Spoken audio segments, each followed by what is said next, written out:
Bienvenue sur Africa 24 pour cette nouvelle édition du 12-15. Au sommaire, découverte de l'unité d'élite la plus importante de la police algérienne.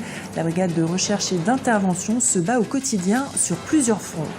Les missions de l'ONU et de l'Union africaine en Somalie en visite sur le terrain. Objectif, évaluer la question humanitaire et renforcer la sécurité dans le pays où l'armée fait face au Shebab. 1229 victimes du virus Ebola selon le dernier rapport de l'OMS et une lueur d'espoir au Nigeria. Une femme a été soignée par un traitement traditionnel. Elle a été guérie. Immersion au cœur de la brigade de recherche et d'intervention en Algérie. Ce corps d'élite de la police nationale se bat au quotidien sur plusieurs fronts.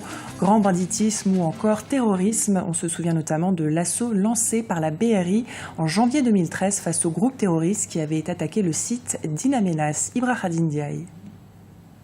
La brigade de recherche et d'intervention est l'élite dans la prévention des crimes en Algérie. Créée en 2005 pour lutter contre le crime organisé et le terrorisme, ces policiers très équipés effectuent régulièrement des exercices antiterroristes dans leur quartier général à Alger. Nous devons encore faire un peu plus de formation. Nous avons besoin de nous former plus que nous faisons maintenant afin d'arriver à un stade d'automatisme. L'œuvre de l'intervention repose sur la formation avec 60% de celui-ci pour atteindre cette condition d'être mécanique, car sans cela, vous ne pouvez rien faire. L'Algérie se prépare à d'éventuelles attaques terroristes. En janvier 2013, l'assaut par des groupes islamistes à l'usine de gaz d'In Amenas, près de la frontière libyenne, avait coûté la vie à 40 personnes. C'était la brigade de recherche et d'intervention qui avait été chargée de l'opération pour déloger les terroristes.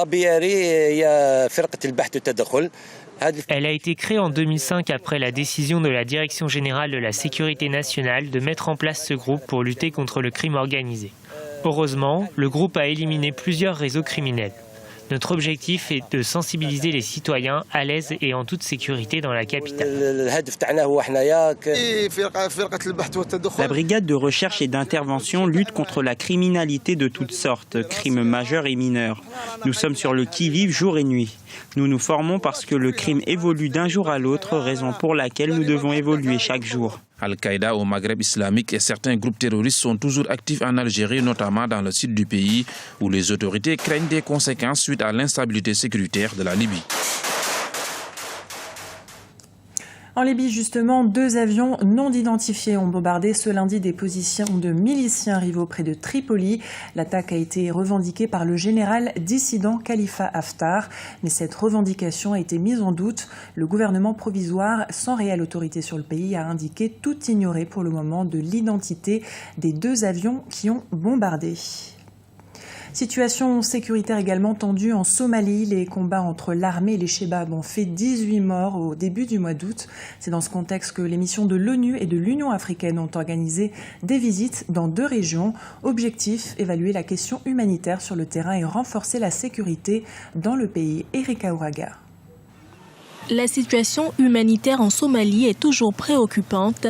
Les attaques récurrentes du groupe armé El-Shebab ces derniers mois à Mogadiscio, la capitale somalienne, ont laissé la plupart des populations sans nourriture.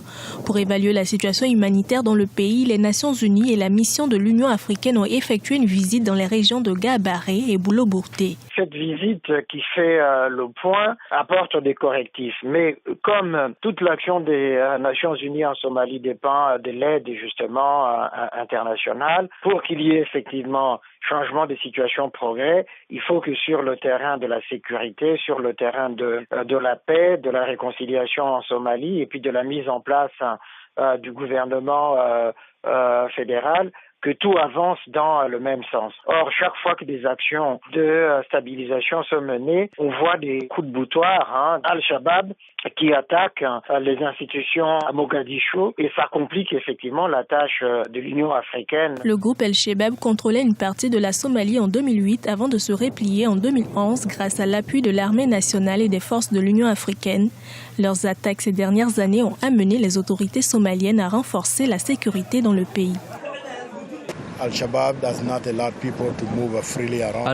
a empêché le déplacement des populations. Les zones à risque sont encore sous le contrôle de l'AMISOM. Nous devons travailler davantage pour que les populations se déplacent librement. Le 15 août 2014, à Mogadiscio, des combats ont opposé les forces africaines à la milice d'un ancien responsable local. Les soldats de l'ONU et l'armée somalienne ont finalement combattu la milice avant de lancer une offensive conjointe. Au Sud-Soudan, l'ex-vice-président Riek Machar rejette la proposition du président Salva Kiir de le nommer deuxième vice-président dans un gouvernement de transition. Riek Machar, qui dirige la rébellion, affirme que ses représentants veulent des négociations de paix directes avec des délégués du gouvernement lors des prochains pourparlers en Éthiopie.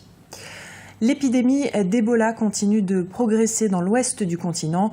Le dernier bilan de l'Organisation mondiale de la santé paru ce mardi fait état de 1229 victimes. Au Nigeria, 12 cas de malades ont été recensés. Face à l'urgence, les autorités ont fait appel à un traitement basé sur des méthodes traditionnelles. Les premiers résultats sont encourageants. Ibrahim Ndiaye. Au Nigeria, l'inquiétude monte avec la progression de l'épidémie d'Ebola dans le pays. Ces dernières 48 heures, 4 cas mortels ont été confirmés par le ministère de la Santé. À Lagos, la capitale économique, les hôpitaux publics sont en alerte. 8 nouvelles personnes infectées par le virus sont isolées et soignées. Certains de leurs proches sont également pris en charge. Nous pensons que le gouvernement est débordé. Il ne peut pas résoudre le problème tout seul et c'est pourquoi nous n'avons pas d'autre choix que de demander de l'aide à la communauté internationale.